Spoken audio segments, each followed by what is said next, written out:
जय हिंद दोस्तों। इस वीडियो में हम आपको पहले तो बिहार विधानसभा चुनाव जो 2020 में हुआ था उसमें किस दल की क्या स्थिति थी चार्ट लगा रहे हैं, वहां पर भी आप पढ़ सकते हैं स्क्रीन पर। और मैं बता भी रहा हूं कि आखिर उस चुनाव में तमाम दलों की क्या स्थिति थी। उसके अलावा दोस्तों इस वीडियो में हम बात करेंगे जो इस वक्त बिहार विधानसभा चुनाव को लेकर ओपिनियन आ रहे हैं, सर्वे आ रहे हैं, कौन कितनी सीटें जीत रहा है, कौन गठबंधन किस पर भारी पड़ रहा है, मुख्यमंत्री कौन बनने वाला है, इन सारी चीजों पर इस वीडियो में हम बात करेंगे। सर्वे भी आपको बताएंगे कि आखिर कौन सी पार्टी सरकार बनाने जा रही है। लेकिन दोस्तों पहले इससे पहले वाले विधानसभा चुनाव के बारे में बात करते हैं।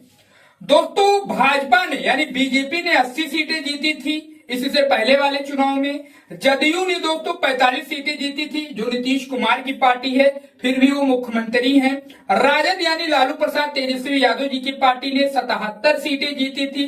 उसके अलावा दोस्तों कांग्रेस ने 19 सीटें जीती थी, माकपा माले 11 सीटें जीती थी, हम 4 सीटें जीती थी, असाउद्दीन की पार्टी ने 1 सीट जीती थी, वीआईपी 0 पर रही थी, माकपा 2 सीट जीती थी, और फिर माकपा सीपीआई 2 सीट जीती थी, निर्दलियों ने भी 2 सीट जीती थी। लेकिन दोस्तों उस स्थिति से बाहर निकलते हुए अब थोड़ी सी चूक की वजह से उस विधानसभा के चुनाव में तेजस्वी यादव मुख्यमंत्री नहीं बन पाए थे। और फिलहाल बीच में आपने देखा कि कितना उठा पटक हुआ बिहार की राजनीति में।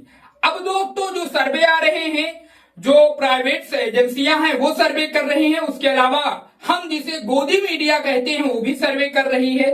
उसके हवाले से दोस्तों इस बार बिल्कुल पलटवार होने वाला है विधानसभा में, जो बिहार में प्रस्तावित है 25 में। उसमें इस बार दोस्तों बीजेपी एनडीए को तगड़ा झटका लगता हुआ दिखाई दे रहा है सर्वे के आधार पर। वहीं हम आपको बता दें कि इंडिया अलायंस जिसे महागठबंधन कहा जाता है उसकी सरकार बनती हुई दिखाई दे रही है।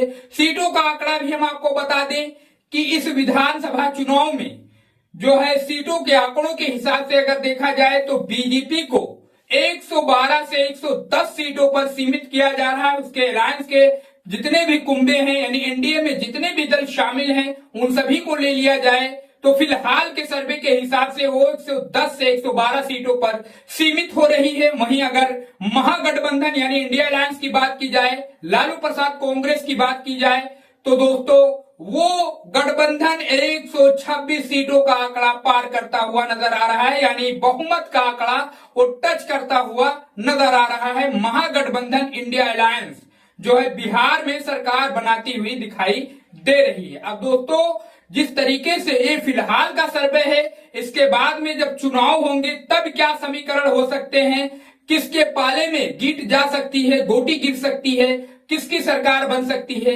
ये तो वो टाइम बताएगा दोस्तों जब चुनाव होंगे, नतीजे आएंगे। लेकिन फिलहाल के अगर हिसाब से देखा जाए इस वक्त चुनाव हो जाए बिहार में तो दोस्तों इंडिया अलायंस यानी इंडिया अलायंस महागठबंधन बड़ी जीत की तरफ बढ़ रहा है दोस्तों। उसकी 126 से 130 सीटों के हिसाब से बताया जा रहा है सर्वे में कि इंडिया अलायंस को 130 से 126 सीटें मिल सकती हैं। वहीं एनडीए यानी बीजेपी गठबंधन को 110 से 112 सीटें मिल सकती हैं। अब दोस्तों इस पर आप भी अपनी राय हमें पिछले चुनाव के बारे में भी और इस सर्वे के भी बारे में भी हमें बता सकते हैं, कमेंट कर सकते हैं, अपनी राय हमें बता सकते हैं। चैनल को जरूर सब्सक्राइब करो दोस्तों, क्योंकि इस चैनल पर हम आपके लिए ऐसे ही देश और प्रदेश की सच्ची पॉलिटिक्स की खबरें लाते रहते हैं। अपना ओपिनियन, अपनी राय हमें कमेंट बॉक्स में जरूर बताइए। मिलते हैं किसी दूसरे खबर के साथ, तब तक के लिए जय हिंद, जय भारत।